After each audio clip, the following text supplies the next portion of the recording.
I mean, only a handful of clubs in this country, Pirates, Chiefs, attract any kind of decent crowds.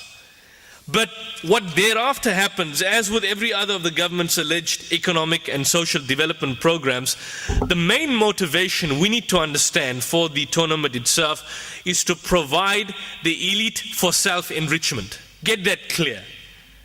There's going to be no monies being filtered down to the coffer. In fact, we're going to end up making a loss.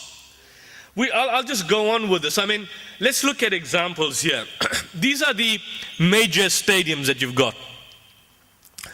And we've got a quotation from the hadith by the Prophet, who basically says that when you see, the Prophet was addressing the Meccan, the Qurayshi community, and he told them that when you see any kind of sloth or any kind of wealth being kept in the coffers of a select few, or any kind of marketing spree which basically led in the wealth being accumulated by a select few, then you as a believing Muslim in that context needed to speak out against it. Now I would submit, as a believing Christian, as a believing Hindu, as a believing Buddhist, what does your religious faith speak about it? What does your communities, what do the religious scriptures speak about it? Look at this. We've got here the stadium called anyone knows what stadium this is? That's the old Soccer City. It's the FNB stadium. She looks beautiful from here, but what was the cost? Stadium handover was 3rd of March 2010. This is the 2010 FIFA World Cup official guide book. What was the cost of Soccer City Stadium? It was 3.4 billion rands. So these are not made up figures, 3.4 billion rands. Who paid for it? You. We paid for it. Then we've got here, on our backyard here, the Durban Stadium, the Moses Mabhida Stadium. What was the cost here? 3.09 billion rands. 3.09 billion. We've got here further, the Greenpoint Stadium in Cape Town. Capacity is only 66,005. The cost is how much? 4.5 billion. We've got here, this is the Nelson Mandela Bay Stadium. Also looks pretty attractive, pretty good here. 2.1 billion. This is in Nelspruit. Nelspruit, in fact, these are the small stadiums. In fact, Nelspruit, the stadium in Mpumalanga, I think is it Mpumalanga, if I'm not mistaken, the Mbombela Stadium. The Mbombela Stadium. It's particularly a nasty piece of work. The cost here was about 1.7 billion. What had happened here was widely seen, Mpumalanga province was widely seen as the most corrupt province in the country. It was basically built on land acquired by a BEE consortium from a community for a couple of rands. They bought it for communities. It's like people coming to Phoenix, they're telling you guys your houses are here and we're giving you about 3,000 rands. When we get the stadium, we get the World Cup, there's going to be massive investments, monies will be pouring in, you'll be rich beyond your dreams, they take your land away. So here they bought it, they had a consortium which bought the land for a couple of rands. And what then subsequently happened was that when the tender process was being given, apparently the Premier himself was organizing, from a simplistic level, what I understand and what I had read some time back was that certain individuals were basically getting tenders to construct the actual stadium itself. And those individuals happened to have close alliances with the Premier of the Mpumalanga province. Once members within the provincial cabinet were basically exposing the scam, then these individuals happened to be 2 people were killed. They were assassinated. Why? Because they were exposing a scam. That was then taken to the National Executive Committee of the ANC. But up until now, even though the Mpumalanga ANC is split, the Premier is a target of removal. for removal by his own provincial cabinet, but he's got strong support by powerful allies, including the current ANC president, the president of the Youth League, Jacob Julius Malema, and a couple of other bigwigs. People were killed because they were exposing that, look, just a certain grouping of people, via how the tender processes work, they were getting the deals and then they were given the contracts to build the respective stadium itself. In fact, if I'm not mistaken, there were certain individuals where schools had to be relocated, or people had lost their particular livelihood as a result of this. So the point I want to emphasize this is that when you look at things like construction of stadiums, when you look at things at the costs that are expended, more often than not it's at our own expense, and there is no follow book. I mean, we don't get to benefit per se. Personally, communities don't get to benefit. Invariably, even most of these major sports administrators admit that hosting of any major tournament is an invariable loss for the masses. It's a loss. The only people that basically gain are the FIFA itself. In fact, there were approximately 800 billion rand set aside for infrastructure development in roads, highways and stadiums, more so than the amounts that were spent in Japan and Korea and Germany. Present estimates, the total costs of South Africa's World Cup is unclear. In other words, the figures that I just gave you pertaining to the costs could be a prudent number. The numbers could be prudent. It could be far more expensive than what the figures are given. Construction workers, on the other hand, how much do they then earn? Most of them earn approximately 1,144 rands. Many workers sometimes are paid less, 5.50 rand per hour, half the minimum rate, according to the South African Labour Bulletin, Volume 32, Number 1.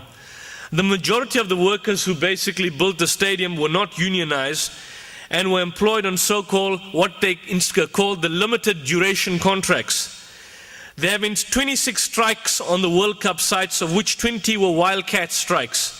The strikes were complicated by the fact that the companies themselves involved have BEE partners with prominent political profiles.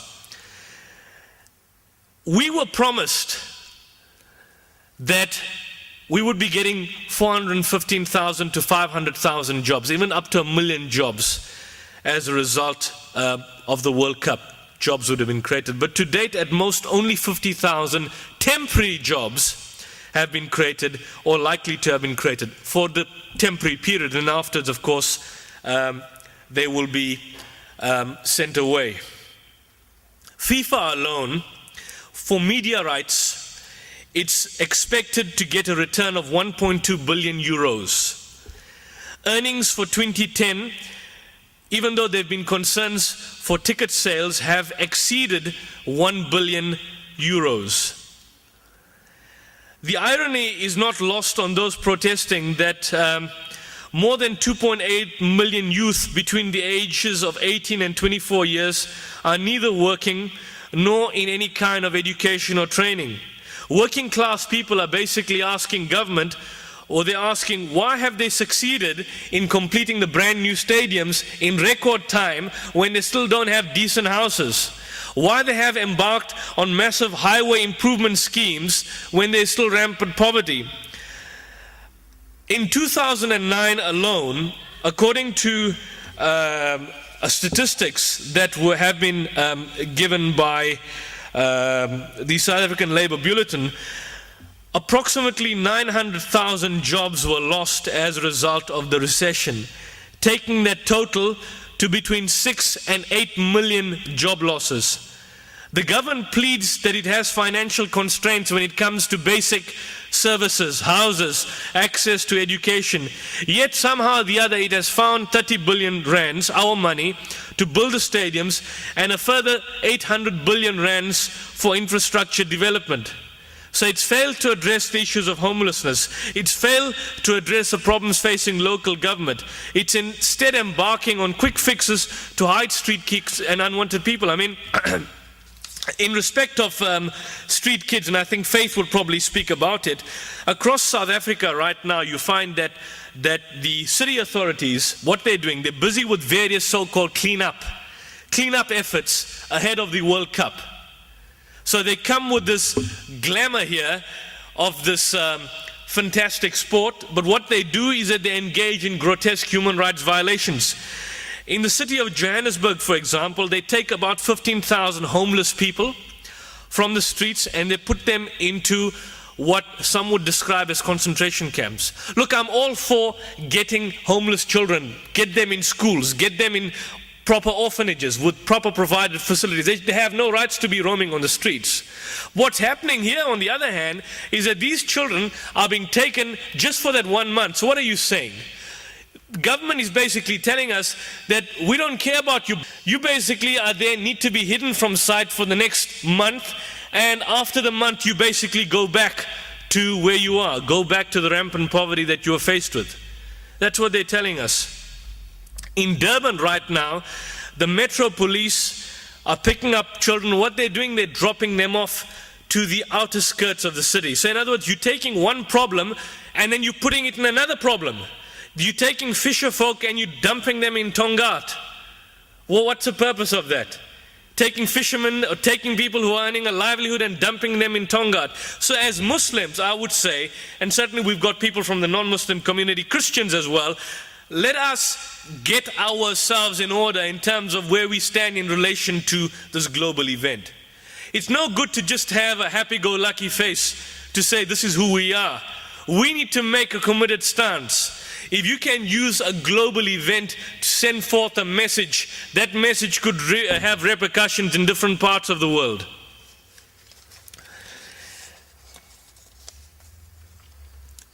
So these are a few issues that you basically see. I just want to point out, and before I come to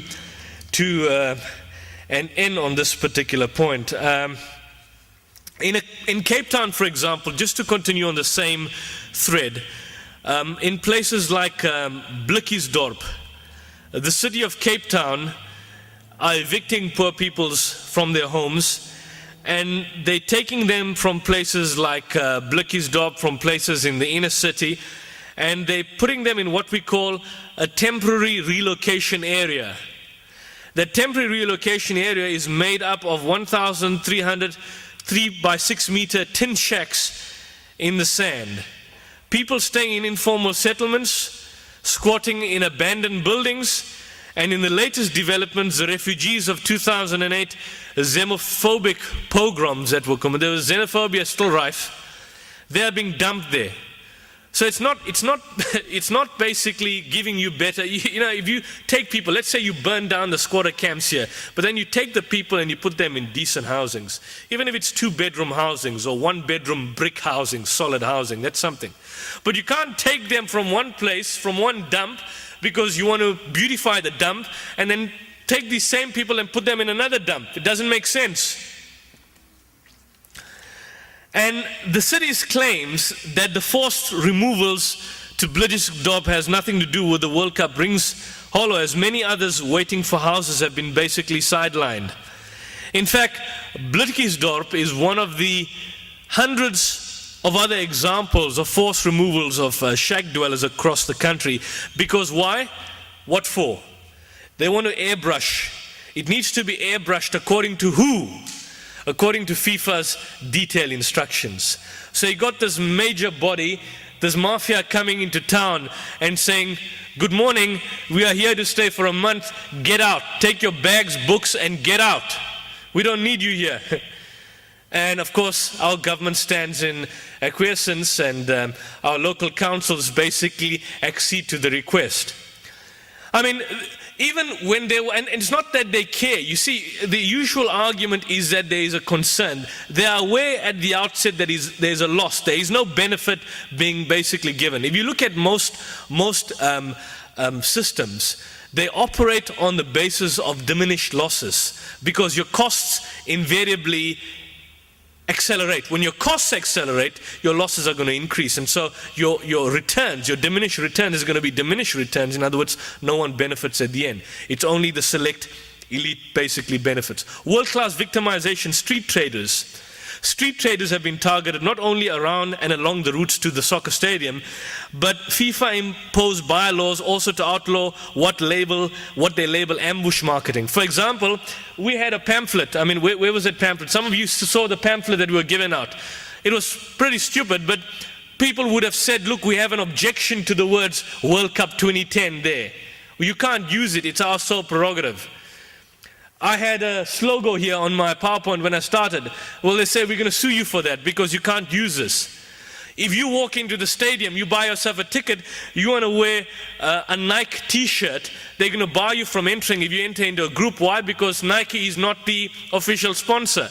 If you want to walk in with a Pepsi can, well, you can't go into a stadium with a Pepsi can because Coca-Cola is the official sponsor. That's on one level.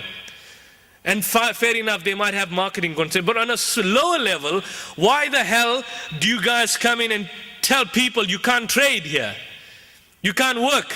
You can't earn a decent living. What for? And I mean, the issue is not that. I mean, most of the street traders that you have there, they're overwhelmingly black African women. Many of them are foreigners. That's why you have in our community many Zulus don't like these foreigners who come here and basically trade even though they're earning a decent living. Because sometimes people have raised that the issue of xenophobia has been something or indoctrinated into the masses by the government themselves in terms of how government, in terms of how the police, in terms of how the establishment deals with foreigners. Human trafficking. Present-day slave trade. All these are integral parts of the prostitution industry. And when you look at the Quranic dictum of it is the abolishment of slavery, and when you find on your doorsteps human trafficking going to be institutionalized, what's your response? What is it from a Muslim community, the Islamic response? What's a Christian response? What's a Hindu response?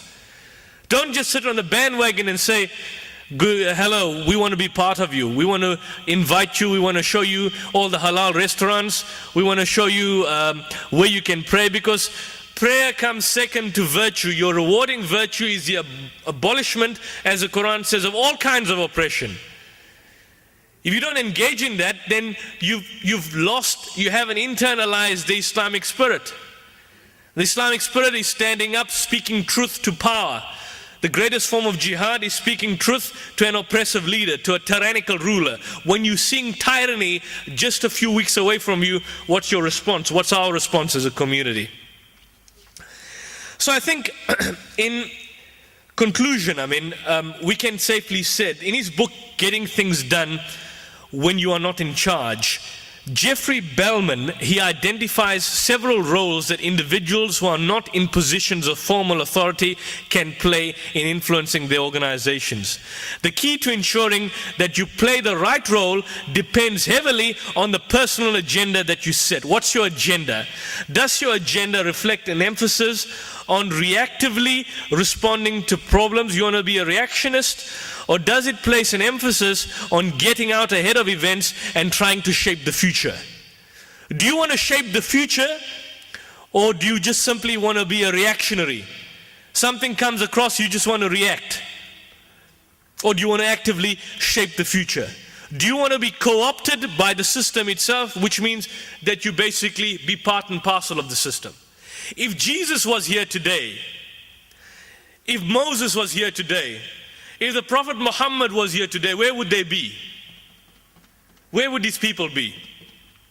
Would they be in the front of our galas and events? Would they be shaking hands with Jacob Zuma? Would they be giving a warm welcome to Sepp Blatter? Or would they be speaking out against the wicked and adulterous generation of our time today?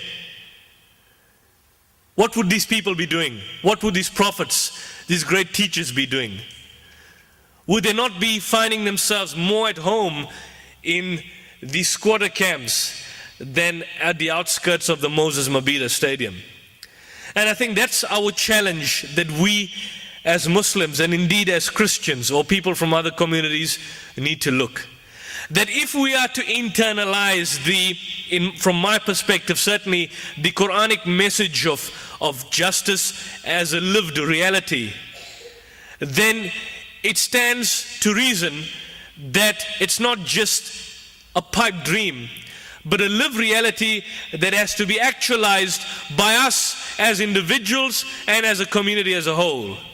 In other words, the mosques, the churches, the synagogues, the temples, all of this, all these particular community initiatives, all these particular people need to come together and make some meaningful change to shape the future. Otherwise, we will find ourselves being swept by the tide of tyranny and oppression and making absolutely no meaningful impact in society. Then our Islam is nothing. It's just what we do 5 times a day, preaching and speaking, but doing nothing about it, not taking the message of the Quran to the wider segments of society or utilizing the message. In chapter 49 verse 13, the Quran says, or God says, "O mankind, we created you from a single pair and made you into nations and tribes that you may recognize each other." It's quite interesting that in a month's time we're going to have the entire world's nations and tribes coming together with each other. We made you into nations and tribes that you may recognize each other, not that you may despise each other. And it says, "Verily the most exalted of you in the sight of God is he who is most righteous in conduct." So righteousness means that we inculcate the true spirit of Islamic spirituality, the true prophetic paradigm, and not just have equality on a limited scale in terms of just recognition, but equality as a lived reality where slavery, where oppression, where tyranny, all these particular artificial barriers and social constructs are totally put aside from us. And we challenge the Fir'auns or the pharaohs. They are the pharaohs of the 21st century. So with that, I'd end. We do have certain community leaders that are here within us today.